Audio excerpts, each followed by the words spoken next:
Hi guys, this is Ms. Hubble.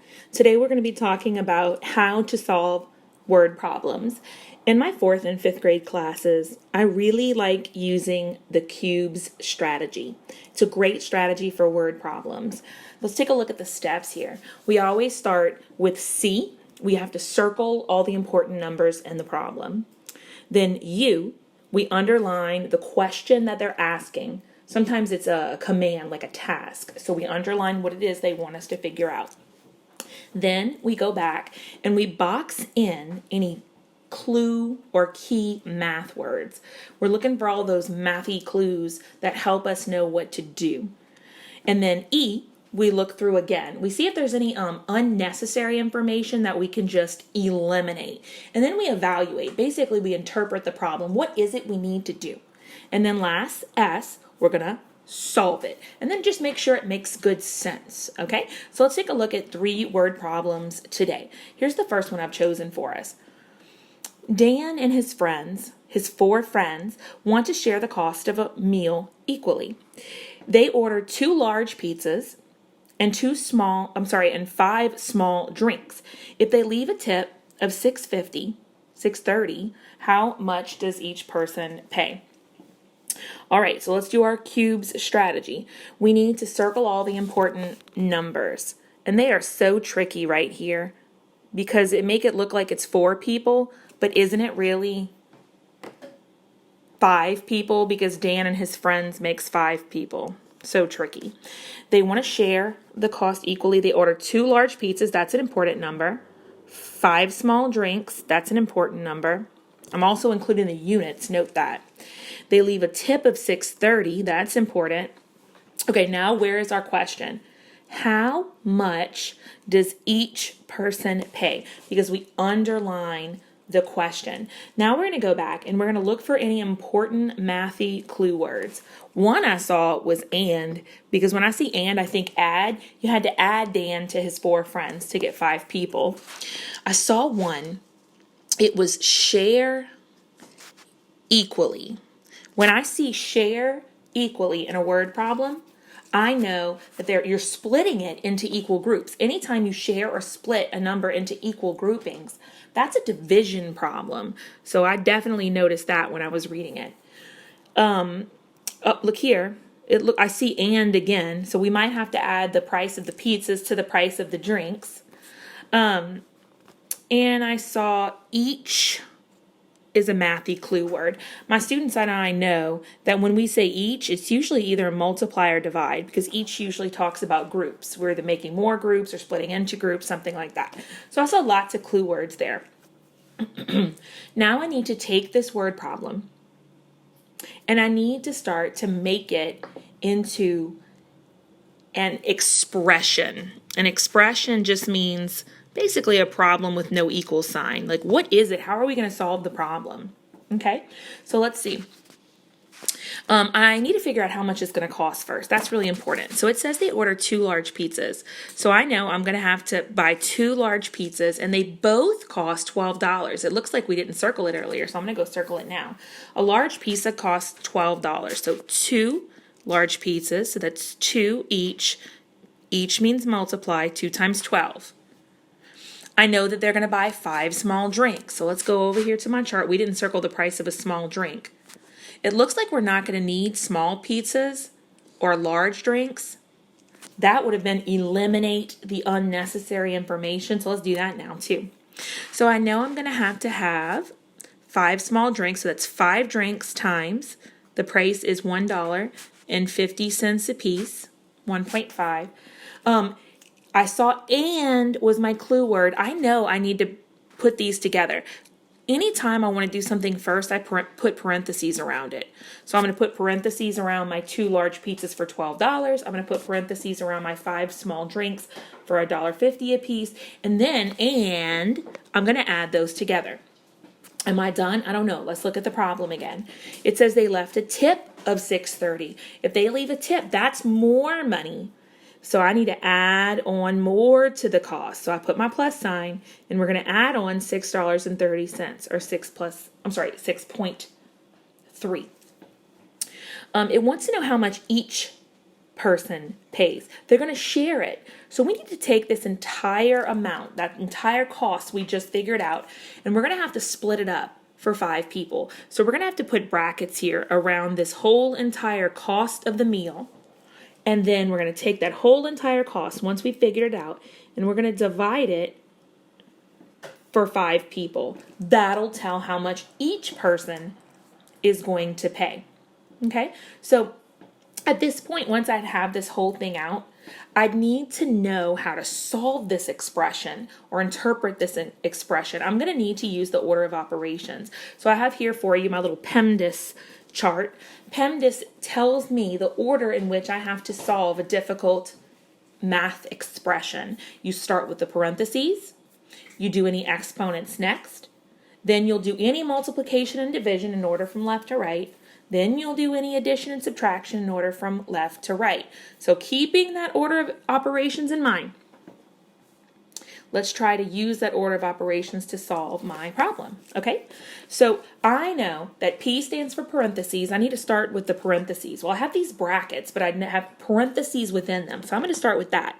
I'm going to say 2 times 12 is 24. And then I'm going to go ahead and solve the other parentheses as well. I have 5 times 1.5. Let's see, what would be the best way to solve this? I guess I could go like this. I could say 1.5 times 5. I'll do a little scratch work up here at the top. And there's 1 digit behind the underline, so there'll be 1 digit behind the underline in my answer, 7.5. So this is 7.5. Now, the next thing I'm going to have to do is do the brackets, right? So let me go ahead and say 24 plus the 7.5 plus, we still had 6.3, right? We'll solve that part next. And then last, we'll have to divide by 5. Now, inside my brackets, I need more scratch work. Let me set it up. I have the 24 for the pizza. I have the 7.5 for the drinks. I have the 6.3 for my tips. And I'll add all that up over here. Please note that I lined up my decimals. Sometimes 4th and 5th graders might forget to do that, and that's really important. Okay?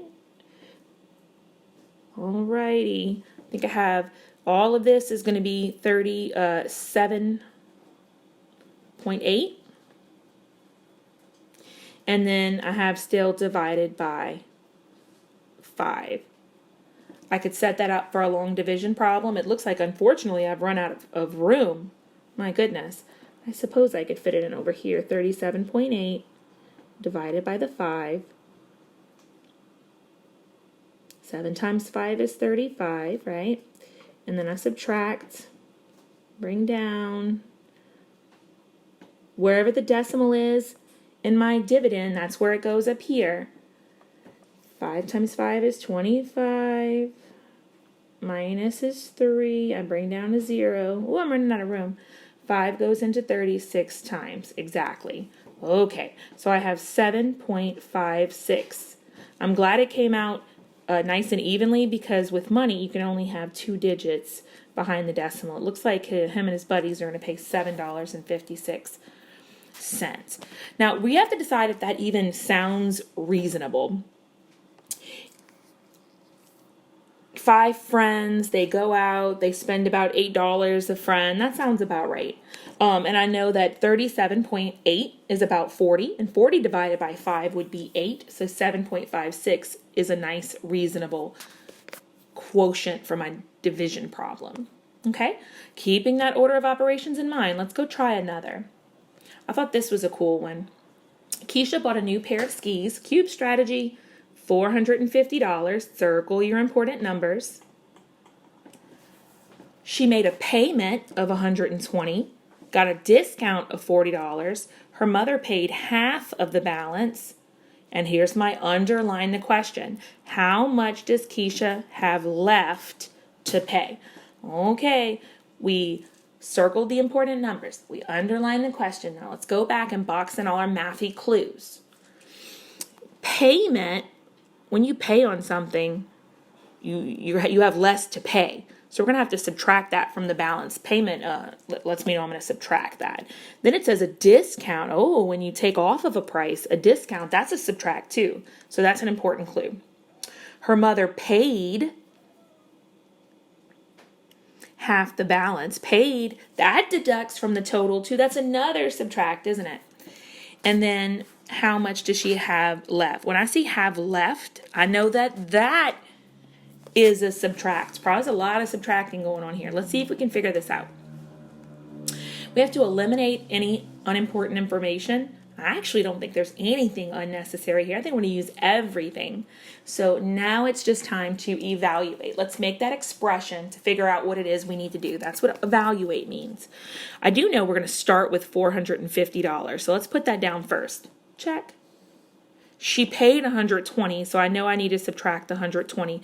That's the very first thing that's going to need to happen. So I'm putting that in parentheses.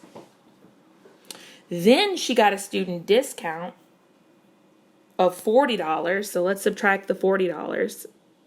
That would be the second thing, so I'm going to put brackets around that. Check, check. Her mother paid half. Yikes, if her mom paid half, then she only has half left to pay. We're not actually going to subtract this at all, are we? When you pay half of, that means you're multiplying by half, because of is always half. Some people would say half of is times half. Other people might say, well, if you want half, shouldn't you just say divided by 2? The answer is we're both right. Times half and divided by 2 is the exact same thing. So we could really solve it either way. That would be just fine. So check, and that'll tell us how much she has left after her mom pays half. So we'll divide that amount by 2. Now we've got some work to do. 450 minus 120. We always start with the parentheses first. Looks like we're going to have 330 minus the 40. That was in the brackets. Divided by 2. Then I got to solve the part in the brackets. 330 minus 40. That's 290. Still divided by 2. It looks like I'm almost done. So it looks like I'm going to have to divide 290 by 2. I'm going to do a little scratch work on the side. That's what I would encourage my 4th and 5th graders to do. 2 goes into 2 once. 1 times 2 is 2. Subtract, bring down. 2 goes into 9 4 times. 4 times 2 is 8. Subtract, bring down.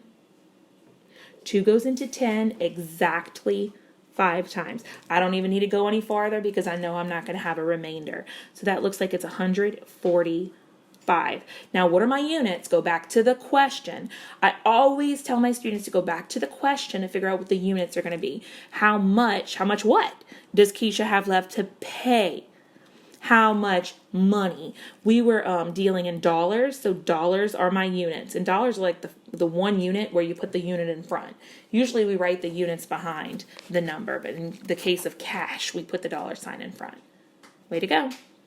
The third one I chose is a super cool problem. We're going to use a bar diagram for it because it's a doozy. It really is. It says we're going to design a flag. Rainey's group design the flag shown for a class project. Circle your important numbers. They used 234 inches of green fabric. After making one flag, Rainey's group has 35 square inches of the yellow fabric left. How can Rainey's group determine the total area of the flag? Let's see if we can figure this out.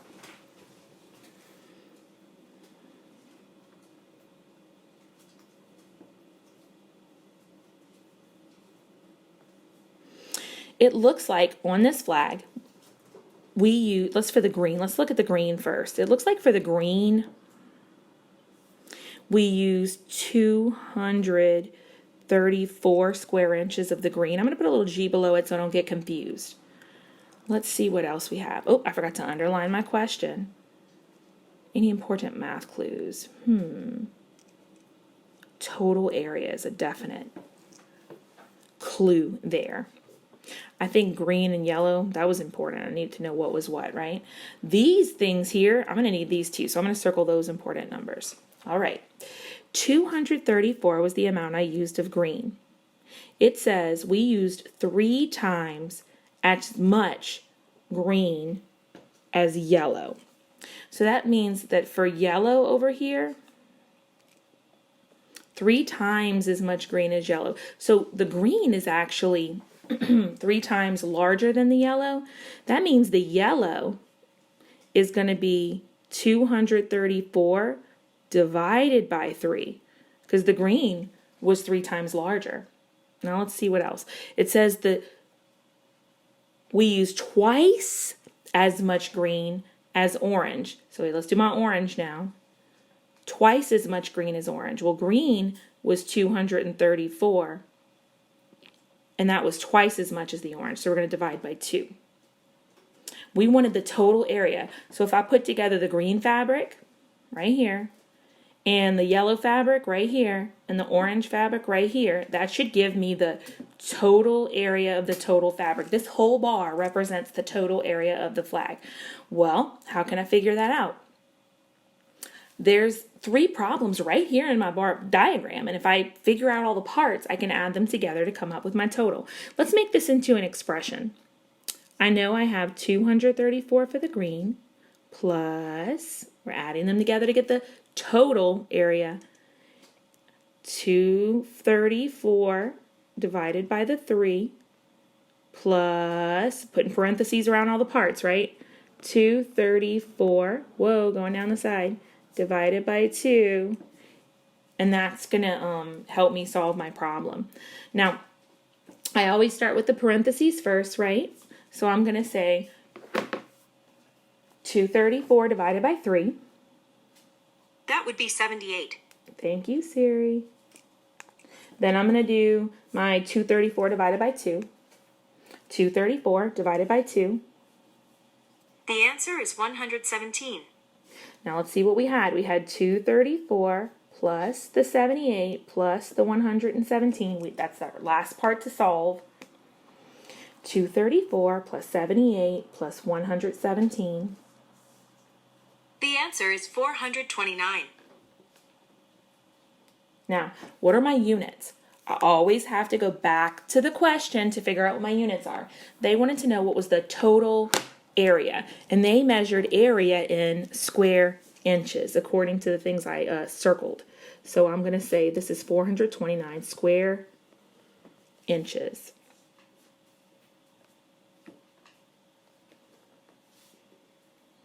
Excellent. We did it, guys. Total area. Shout out to Ms. Heidi. Good luck with your word problems, my friends. Keep in mind the cube strategy. It's super helpful. Keep in mind you have to always follow the order of operations using PEMDAS. Sometimes it's easier just to write an expression. Sometimes it's better to draw a picture or a bar diagram. Use all the strategies at your disposal. Good luck. Bye, guys.